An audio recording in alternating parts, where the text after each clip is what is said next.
Everyone, today I want to discuss something that is simple but very powerful, and that is the act of kindness. I want you to remember a time when someone was kind to you. Maybe they waited an extra few seconds to hold the door open for you, or somebody smiled at you whenever you really needed it. Those moments stick with us because kindness feels rare, even though it's something that we all crave more in our lives.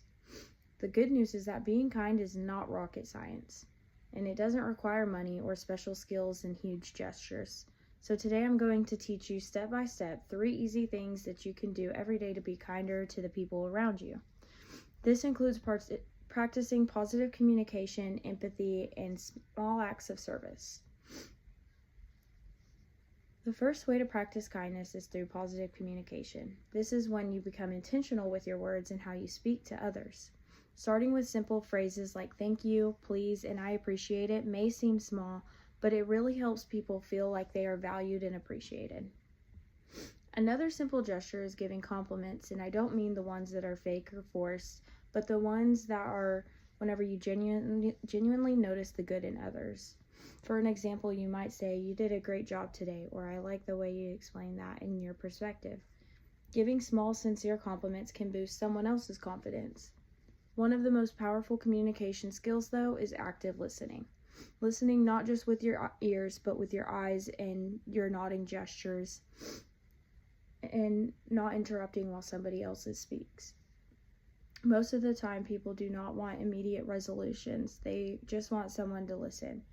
When intention guides communication, it creates a space where kindness can grow naturally and authentically. The second way to show kindness is to practice empathy, which means by doing your best to understand how others might be feeling. Empathy begins with something simple, taking a moment to ask yourself, what might this person be feeling, before you respond to what they say. They could be overwhelmed or frustrated or simply just having a rough day.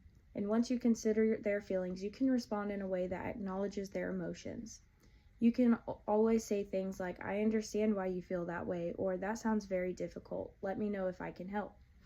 These phrases show people that they are heard and cared for. Empathy also does require a lot of patience. Sometimes people just need a little extra time to express themselves and work through what they are going through and feeling.